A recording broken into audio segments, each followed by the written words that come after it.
Hey guys, it's Dr. Mike, and I want to talk to you today about not falling off the wagon.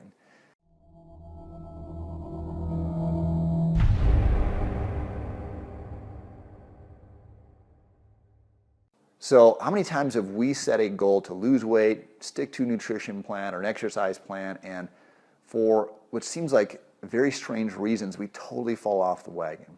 Well, it may have nothing to do with your willpower. It may have to do with the way that you're using your willpower. And so what I mean by that, there's a book called The One Thing by Gary Keller, and he talks about how willpower is not on will call. And he likens it to a cell phone battery. As we use our cell phones throughout the day, our battery gets drained down. And so by the time it gets into the red, you're done.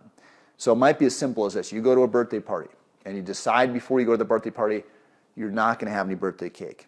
And you get there and somebody offers you birthday cake and you say, no thanks. But then the next person asks you if you want birthday cake and you say, no thanks.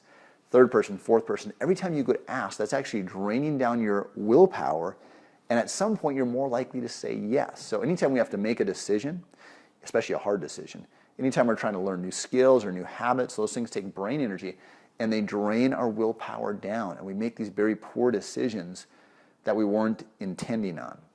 So what do you do about that? Well, a couple different things is, if you can, you want to schedule your difficult decisions in the earliest part of the day, because willpower is going to be higher and it's easier to make better decisions. But let's face it, sometimes that's not possible. So the second thing you can do is to recharge that willpower battery.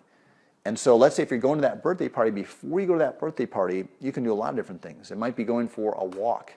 You're going for a little walk to recharge that battery. Maybe it's having a healthy snack before you go there. We know that when we're hungry, we make all sorts of bad decisions. But we're much more likely to choose that cake if we're hungry versus if we go there with a little bit of healthy food in our stomach.